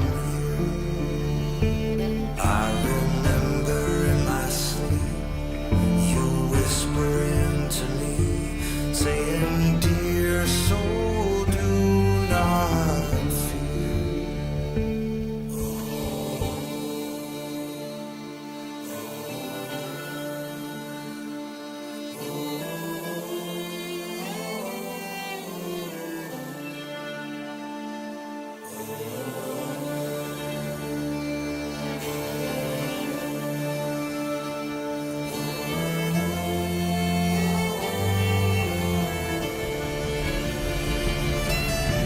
Why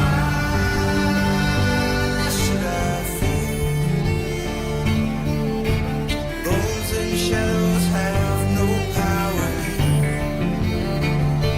Climbing out of the dark, won't let fear determine who we are.